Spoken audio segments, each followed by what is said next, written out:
Et cette situation de blocage, tout d'abord au Burkina Faso, des manifestants burkinabés empêchent un convoi logistique tricolore de rejoindre le Mali, 130 véhicules à l'arrêt sur ce que l'on appelle aussi la voie sacrée, cette route stratégique pour l'armée française que vous avez accompagnée au Sahel ces derniers jours, Cyril Payen. Bonjour. Bonjour. De retour de mission où vous avez accompagné cette mission de désengagement de la force Barkhane au Mali. On va y revenir dans un instant, mais avant cela, un mot de ce blocage et de cette situation qui s'installe. Ça dure depuis jeudi dernier.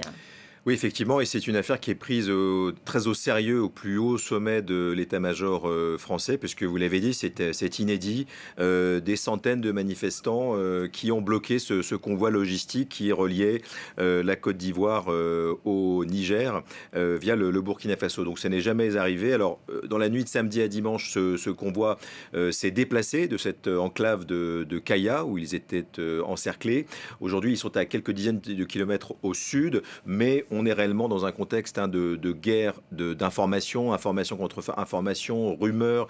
Le gouvernement burkinabé d'ailleurs a coupé l'Internet certainement pour éviter qu'il y ait des rumeurs qui se répandent sur la toile. Mais en creux, au fond, ce que reprochent ces manifestants, c'est ce déploiement de force de l'opération Barkhane qui, je le rappelle, a débuté via l'opération Serval il y a bientôt 8 ans, jour pour jour, au Sahel.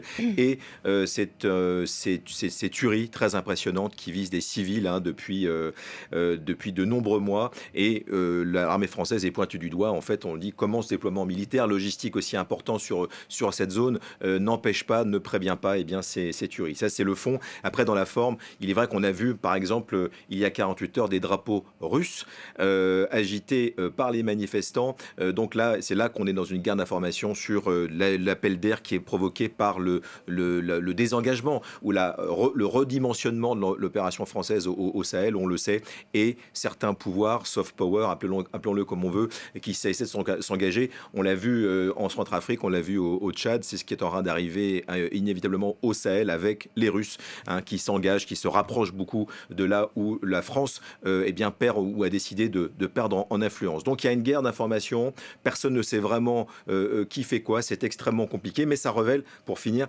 ça révèle cette énorme volatilité de la situation au Sahel, dans le G5 Sahel, et qui a été aussi accrue par l'annonce du repositionnement, du changement de stratégie de l'opération Barkhane que nous avons pu voir sur le terrain, avec une réduction des troupes et surtout un changement de positionnement, puisque le nord du Mali est évacué au profit d'une focalisation sur la zone des 3 frontières entre le Niger, le Burkina Faso et le Mali. Alors, vous l'expliquez très bien, tout ça intervient dans un contexte de désengagement de la force Barkhane que vous avez accompagnée sur la dernière étape, seconde étape.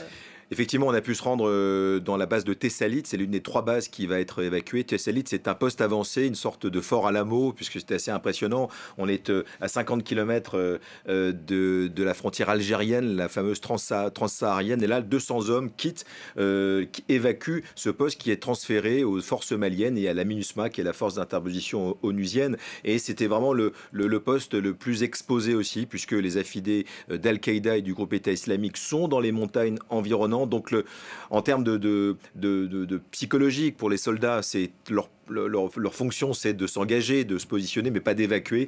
Donc, il y avait évidemment des pincements de cœur. Tombouctou, après Kidal, sera la dernière base qui sera transférée début décembre. Donc, on tourne une page, les soldats français tournent une page. C'était demandé depuis de nombreux mois par l'état-major français. Ça a été acté le 10 juin dernier par le président Emmanuel Macron qui a dit on va changer de paradigme puisque 5000 hommes déployés sur 5 millions de kilomètres carrés pour le sécuriser, ce n'est pas possible, soyons raisonnables. Donc il y a une métamorphose certainement de cette opération. Barkhane va sans doute changer de nom, une sahélisation, les forces spéciales à pied d'œuvre. C'est en train de se passer. C'est pour ça que cet appel d'air crée beaucoup de peur, de fantasmes, mais en tout cas suscite la convoitise de pays qui voudraient bien évidemment avoir quelque influence dans cette région à la place des Français.